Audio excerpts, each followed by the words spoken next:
Hey guys, Logan here. So yesterday I went to see Blade Runner 2049, the sequel to the original Ridley Scott sci-fi cult classic film from 1982, Blade Runner. And this film is directed by the same guy who directed my favorite movie of 2016, Arrival. So that means I'm gonna like it a lot too, right?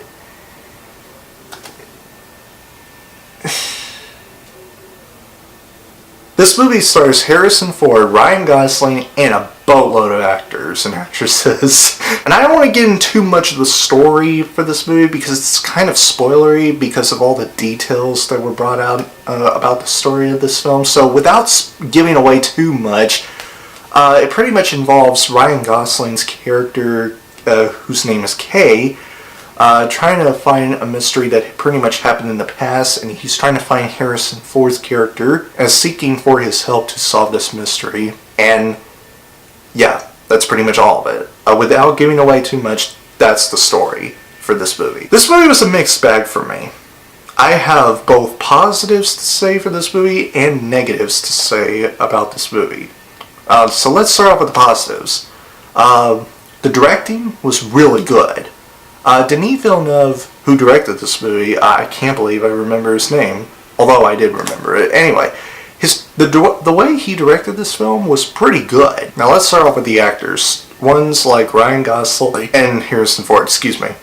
Ryan Gosling, he was great. Harrison Ford made an equally great performance in this film. Denis Villeneuve, surprisingly, did not really make me hate this movie or dislike it as much as I did with Arrival, going out of the theater to see that movie. That surprised me a lot because I went into this movie expecting to hate it. I should have went into this movie with an open mind because when I see a movie that I think was not going to do well, I go into it with a complete open mind. And it's telling you that if it was good, I would tell you that it's good, or if it's bad, I would tell you it's bad. I didn't went in with an open mind, and I should have. Now, to wrap up all the positives I have for this movie, the directing, the cinematography, which by the way was gorgeous, and the visuals are also equally as gorgeous, and Hans Zimmer's score. Now, I didn't know Hans Zimmer did the score for this movie until Chris Stuckman uploaded his review for this movie. He mentioned that Hans Zimmer did the score for this movie, and I was like, oh, okay. And I gotta tell you, Hans Zimmer's score in this film was pretty good. And that's pretty much all the positives I will say about this movie. Now let's get into the negatives. The characterization of this film, or at least in this film, was pretty lacking. And the character motivations, while not terrible at all, they're also not that great. And I gotta talk about the worst part about this movie. And I do really mean it when I said the worst part about this movie. And here it is. The pacing. Oh my god. This is like the third movie in a row that I have reviewed that pretty much had a terrible pacing. The first film was Gerald's Game. Even though I thought the movie was okay, I hated the pacing. I reviewed Flatliners, which was terrible, and the pacing in that film was also awful. This film, I already mentioned that Flatliners, in my review for that movie, that the pacing in that movie was one of the worst pacings in a film I have ever seen. This one might tops it. This was honestly the worst pacing I have ever seen in a movie. Period. Probably much worse pacing than Arrival. And I honestly can't believe I said that because I hate Arrival. And all the pacing issues that this movie had are due to the runtime of this film, which I think is 2 hours and 47 minutes long. Or it might have been longer than that or shorter than that, I don't know. But this movie is way too long. It should, one of the biggest complaints you will hear from a lot of people, or already have if you watch the movie, is this movie felt way too long. And there were multiple scenes that went on too long that didn't really need to be in the film. They were unnecessary. They were boring. I understand why they said that, and I totally agree. This movie should have been at least an hour shorter. And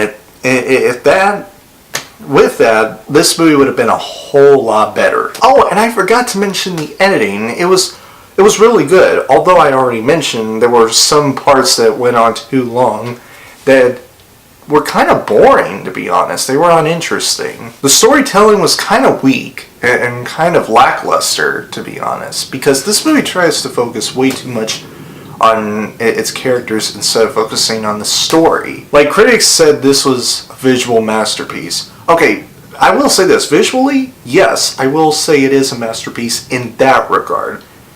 The storytelling, though? Nah, I wouldn't go that far. So yeah, guys, even with all the negatives I have with this movie, I don't hate Blade Runner 2049 or disliked it as much as I thought I would going into seeing it in theaters. Would I recommend you go see this film? Not really. Unless you are a Blade Runner fan, you know, just someone who is a huge fan of the original source material, then you will probably love this movie. I'm going to give Blade Runner 2049 a silver medal of honor. So anyway, guys, that is my review for Blade Runner 2049. If you guys enjoyed my review, please click the like button, and if you have seen this movie, comment down below to let me know what you think of Blade Runner 2049. Did you like it? Did you thought it was okay, or did you not like it? And if you enjoy what you've seen here and you want to see future videos from me, please click the subscribe button and turn on that notification bell so that you never miss a video. And I will see you guys in the next video. Have a great week, Battle Squad, and as always, fight the good fight. Peace!